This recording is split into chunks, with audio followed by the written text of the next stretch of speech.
The Londonpreneur Show with Michelle Carter. Welcome to another episode of The Londonpreneur Show, where I interview a new entrepreneur every Monday and Friday. Today's guest is Amanda DeVries, and she's a graphic designer. Welcome, Amanda. Thank you. So my first question, what gets you out of bed in the morning?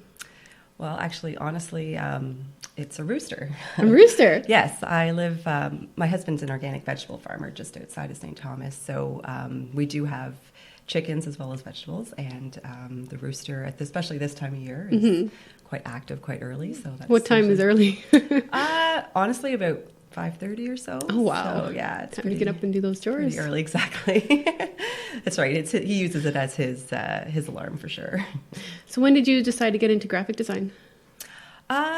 It was actually it was a bit of a transition in my life. I was originally trained as an electrical engineer, and I was feeling not so passionate about the job. Yeah. But I did find when I was volunteering in different organizations, I would always be the one to put up my hand and say, I'll do the posters and the flyers and that. And because I really enjoyed that sort of thing without really thinking that I could make a business of it. And it wasn't until I was laid off from my job and I was trying to decide what to do next that I thought, this is something that maybe I could make money from. So I went back to school, I got my diploma and started from there. So you got a diploma in graphic design? Yes, Where did right. you get your diploma from? Algonquin College in Ottawa. Okay. Yeah. And how long is that process? I did it as night school at the time. I had small kids at home, so I was just taking evening courses. It probably took maybe about 3 years to get the full diploma, but I started freelancing before that. And then what year did you start to freelancing or do your own business officially? I started freelancing about 2007, 2008, around that time. Okay, so about 7 or 8 years now. Yeah, that's right. Congratulations. And you do web design as well. I do. It's actually a nice sort of a complement because I had the electrical engineering degree. I had to learn software fairly quickly. So for me to take on website designs, it was not that much of a learning curve for me. So that was kind of nice that I was able to use my creative side, which I didn't even know was there until I was aware of it. And then, join it with the technical knowledge that comes with website design. Awesome. Yeah. And how long have you been doing websites? Almost the same length of time. I started off in static HTML and I moved on to WordPress. Moved on from there. Yeah, that's right. I love it. WordPress is my favorite platform in the world. It is. It's great. So where would you like to see your business 5 years from now? Probably, I guess I can see, at this point I'm sort of doing everything myself. So from start to finish, managing the clients and doing every piece of the work. I'm hoping in the future to outsource a bit more of the technical side of things, even though it's something I am able to do. I really love the front end design. I really love engaging with the clients and understanding their vision and understanding their business and going from there. I'd really like to be able to spend more time on that aspect of the job and leave the technical stuff to people who really are passionate about that side of it. So you're building out your team then? Exactly. Very yes, good. That's right. What's been your best marketing strategies for your business? Honestly, right now, it's been mostly word of mouth. I almost always get repeat clients coming back, even if they haven't needed anything for 3 or so years. They'll still come back to me and ask for, when they do have a need. I do get a lot of referrals from past clients. So honestly, at this point, this is where I'm starting to think, okay, now that I sort of have more of a focus on where I want to be and what kind of business I want to be doing, I need to get myself out there. And that's sort of what I'm trying to work on right now. So this is part of it. And as well, just sort of thinking about, I am active on social media and things like that. But my portfolio is online, of course, and that is where most people find me. Absolutely. So, yeah. Any advice you'd give to our listeners about starting their own web design business or graphic design business? I would say be prepared. Definitely go in with as much knowledge as you can get. Do as much learning as you can, whether it be online or even just playing around, creating sample websites. There's all kinds of forums and people talking about things, and you can learn a lot that way.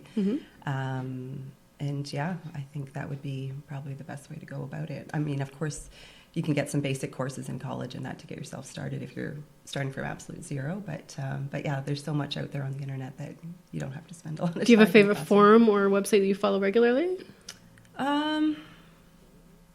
Not so much now, I guess.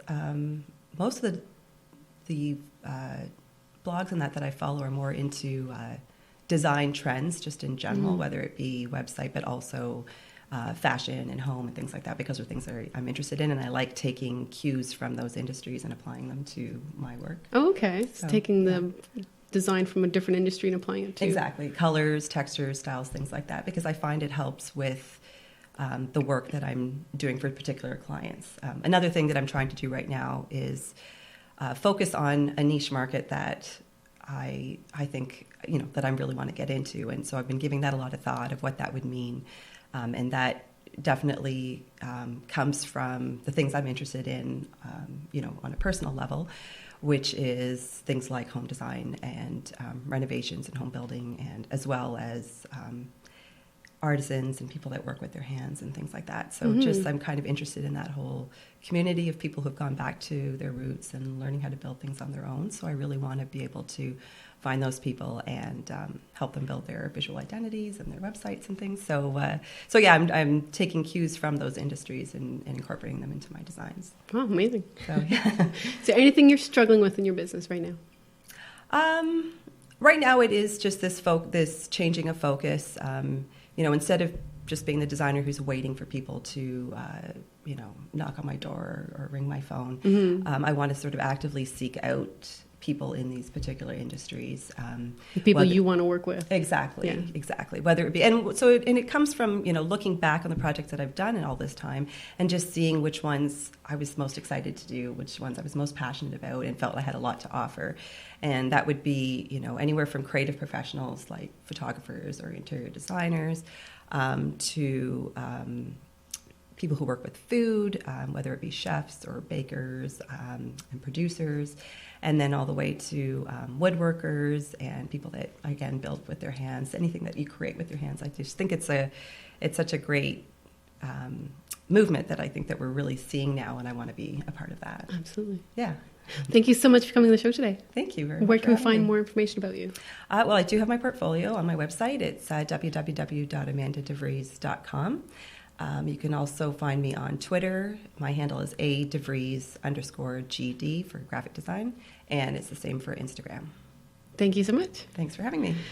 Thank you, too, for watching and listening to this episode. Shout out to all of our sponsors, Pink Ink for my style of makeup, hairstyle by Sonia Bento, Susan Dinner for the jewelry, and wardrobe by Street Boutique Canadian Fashion Truck, as well as Nails and Aesthetics by Posh Pedicure Lounge. Thank you also for the production team, Iglet Photography and G&A Video Productions, and as well for the art behind me by Lorraine Thompson. Thanks again for listening and watching, and we'll see you next time.